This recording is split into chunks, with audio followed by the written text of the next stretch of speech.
My name's Caveye, and we're at the Black Hills Center for Equality in Rapid City, South Dakota. Did you grow up in South Dakota? Yes, I did. What was that like growing up gay in South Dakota? Very closeted.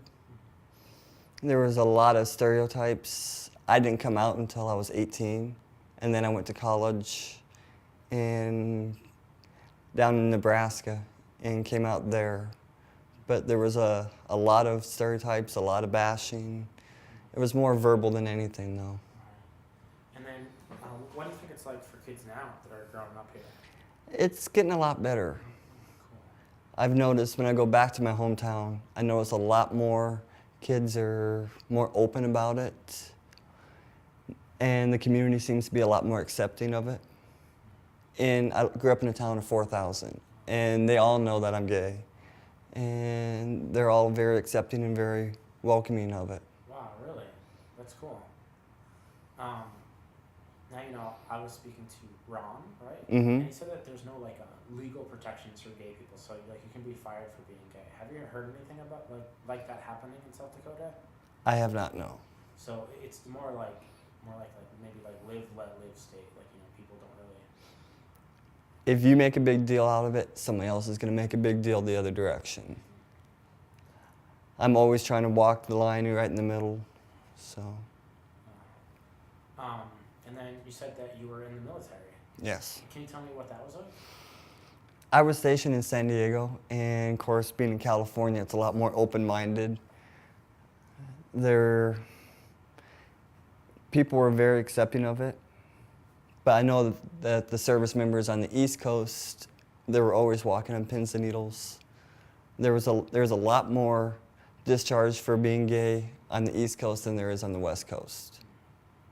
And then, so were there other gay people that you knew in the military?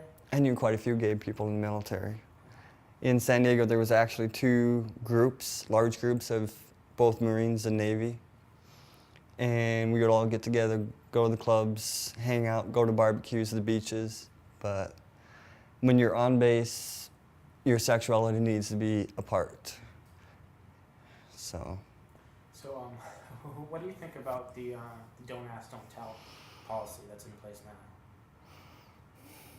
now? It's outdated. It was a means to the way to an end. But in this day and age, there's service members out there, no matter what their sexuality, it needs to be removed and the gates need to be opened. Do you think that we will see full acceptance, full equality for gay people someday in this country? Someday. I don't think we're there yet.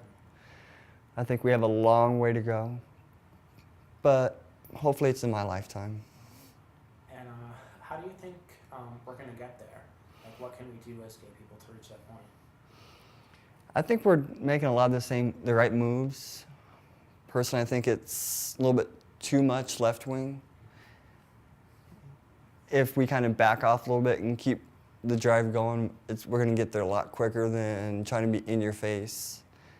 Because I have a lot of straight friends that are for gay people, but when they start seeing articles about this is in your face, then they tend to back off. And Ron mentioned to me that you came to these dances when you were 18, Mm-hmm. and that you met Matthew Shepard. Yes. So I was just in Laramie, so that's why I'm asking. But what was that like? How did you meet him? It was just at one of the dances, and we had talked for a little bit. I was going to school at Shadron State, and he was going to school in Laramie, so that kind of a little bit of a distance. And then, how did you feel when you found out the news? Devastated. I was devastated that it happened to him, and I was devastated that it happened, period. Matthew was a nice kid. And then, so now you know that there's the federal Matthew Shepard Act that might protect our whole community under hate crimes. How do you feel about that? I think it's a great idea. I think Congress went about it a little bit underhanded, but I think it's something that we need. I know the city of Rapid City refuses to put that into the city bylaws. So we had just approached them this spring, and their comment was there's no need for it. Why would they say that? This is a Republican state, very conservative state. Gays are an urban legend. So